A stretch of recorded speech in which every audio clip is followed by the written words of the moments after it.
बाबा, आज येताना बासुंदी घेऊन या ना. अगं, कालच आपण आईचा वाढदिवस होता म्हणून आणली होती ना.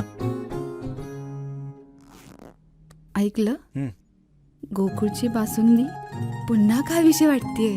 खरं सांगू, मलाही खावीशी वाटतेय. पुन्हा पुन्हा खावीशी वाटणारी गोकुळ बासुंदी.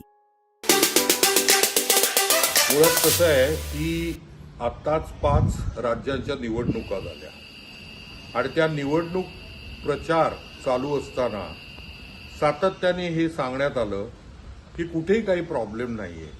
एलपीजी गॅसचा प्रॉब्लेम नाहीये, पेट्रोल डिझेलचा प्रॉब्लेम नाहीये, सगळं आलबेल आहे.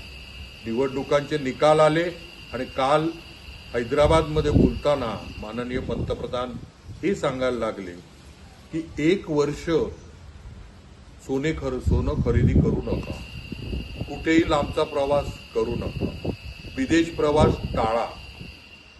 ह्याचाच अर्थ काय आहे? ह्याचा अर्थ आहे, बरोबर आहे की 28 फेब्रुवारीपासून इस्रायल विरुद्ध इराण, म्हणजे त्याच्यात अमेरिका पण आहे, हे युद्ध चालू आहे आणि आता ते सध्या युद्ध पॉज घेऊन आहे, म्हणजे कधी पुन्हा चालू होऊ शकतं.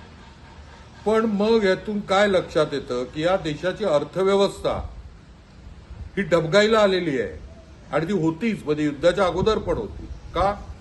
डॉलर सतत वाढत होता, आता तर तो 95 रुपयांवर पोहोचलाय. पेट्रोल आणि डिझेल जेव्हा अक्षरशः बॅरलला 55-60 रुपये होते, तेव्हा देखील इथे पेट्रोल 103-105 रुपये होते.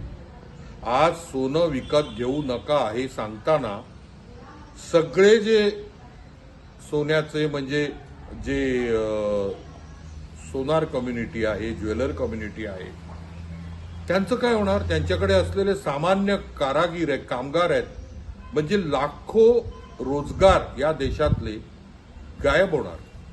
आधीच बेरोजगारी प्रचंड आहे, महागाई प्रचंड वाढलेली आहे आणि मग कशाने तुम्ही जे ढोल पिटत होता की जगातली 4थ्या क्रमांकाची अर्थव्यवस्था, ती देखील आज 6व्या क्रमांकावर झाली.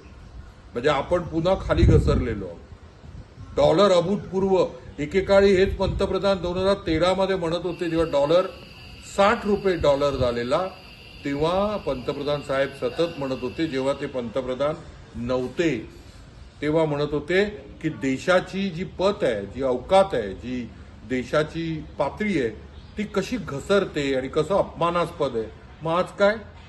आज 95 रुपये साहेब, जो कधी 100 पार करेल. पेट्रोल डिझेलमध्ये 20-20, 25-25 रुपये प्रति लिटर अशी वाढ प्रस्तावित आहे. ही एका अर्थी पुन्हा अघोषित लॉकडाऊन असंच लागू होत आहे अशी चिन्ह आहेत.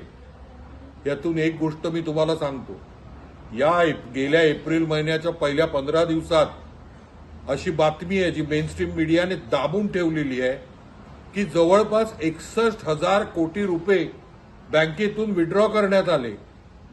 हे अभूतपूर्व आहे. म्हणजे 2017च्या जानेवारी महिन्यात नोटबंदीनंतर जी परिस्थिती होती ती पुन्हा निर्माण झालेली आहे. बँकांकडे पैसा नाहीये द्यायला, आरबीआयकडे मागणी होते कॅश देण्यासाठी. मग लोक पॅनिकमध्ये आपल्या बँकेतल्या ठेवी का काढतायत? कुठेतरी अशी कुणकुण आहे का अफवा आहे की काय होतंय? सगळंच कोसळायला लागलेलं आहे की काय? ही प्रचंड भीती आहे.